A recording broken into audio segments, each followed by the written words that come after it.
दोस्तों नमस्कार। अगर आप भी अपने पप्पी से, अपने स्मॉल डॉग से परेशान हैं कि घर की कोई भी चीज मिले चबा जाता है, चाहे वो फोन हो, कोई इलेक्ट्रॉनिक आइटम हो, सोफे हो या फिर कुछ भी जो उसे मिला, पेन हो, कितना इंपॉर्टेंट आपके लिए उससे कोई मतलब नहीं है, वो उसके लिए उतना ही इंपॉर्टेंट है कि उसकी एनर्जी उस पर खर्च कर लेता है। और जो उसको हल्की सी जलन होती है, मुंह में हल्की सी खुजली चलती है, उसको वो शांत कर लेता है उस चीज को चबा करके। अब आपका कितना नुकसान हुआ वो आप जाने। अगर आप बंद करना चाहते हैं तो भाई 2 स्टेप आज के इस वीडियो में बताऊंगा। एक स्टेप आप मेरे पीछे देख पा रहे हैं, कुछ ऐसे खिलौने आते हैं जिनको कि उसके सामने रख करके उसकी एनर्जी उस पर वेस्ट करवाई जा सकती है, उसकी जलन को कम किया जा सकता है। और एक आएगी इसके लिए दवा जो बहुत ज्यादा इंपॉर्टेंट है, उसका इस्तेमाल चमत्कारिक रिजल्ट देता है। तो भाई दोनों चीजें बता दूं, उससे पहले मैं आपको ये बता दूं कि जब भी आप पप्पी लेकर के आते हैं उसकी डिवॉर्मिंग जरूर करवाइए, उसे लिवर टॉनिक जरूर दीजिए और आप अपने नज़दीकी वेट की सलाह से उसको वैक्सीन जरूर लगवाइए। और साथ में हमें जो काम करना है वो है कि उसे मल्टीविटामिन उनकी सलाह से दीजिए। ये तो जरूरी है ही है, लेकिन जो दोनों काम है उनमें मैं पहला काम लेता हूं वो है इस तरीके के खिलौने आते हैं। इनको आप क्या करेंगे, कई बार कईयों की शिकायत आती है कि सर खिलौनों को तो नहीं चबाता है, सोफे को काट लेता है। तो ऐसे में क्या करें, ये खिलौने जो है वो कई प्रकार के आते हैं।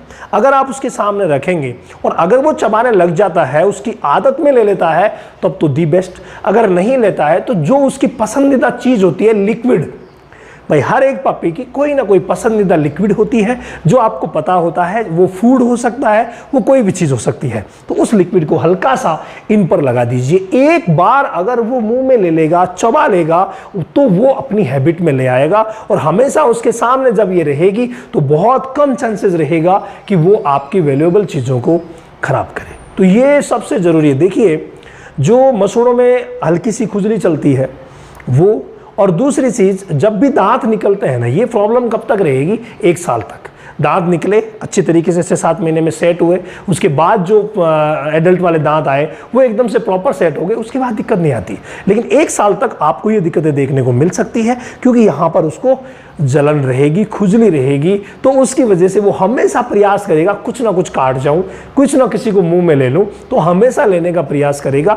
तो कोशिश आप यही करें और अपनी वैल्यूएबल चीज़ों को दूर रखें और उसके सामने यही चीज़ें रखें ताकि वो उसे चबा सके। कोई भी अच्छी चीज़ लगा करके आप उसको हैबिट में ला सकते हैं। दूसरा और महत्वपूर्ण जो दवा वाला तरीका है वो है फ्रेंड, ग्रेप वाटर। जी हाँ, आपने सुना होगा, डॉग के लिए भी ग्रेप वाटर आते हैं और ये बहुत ज़्यादा इंपॉर्टेंट है। अगर आपके डॉग का वजन 5 किलो के आसपास है तो उसे आधा चम्मच सुबह और आधा चम्मच शाम को दे दीजिए। अगर 5 से 15 किलो के आसपास है, बीच में 5 से 15 किलो के बीच में, तो आप 1-1 चम्मच सुबह शाम दे सकते हैं। तो ये अगर आप करेंगे, बड़ा है तो भाई ज़्यादा दे दीजिए, कई बार बड़े डॉग भी खाते हैं तो ज़्यादा दे दीजिए। वजन के हिसाब से आप इस तरीके से सेट कर सकते हैं और इसे दिन में 2 बार दिया जाता है और नज़दीकी वेट की सलाह से दिन में 3 बार भी दे सकते हैं और गजब का रिजल्ट ले सकते हैं। अगर ये दोनों प्रबंध आपने किए तो आपका पप्पी जो कि हर चीज़ को काट रहा है, काफ़ी हद तक काटना छोड़ देगा। इसके अलावा अगर आप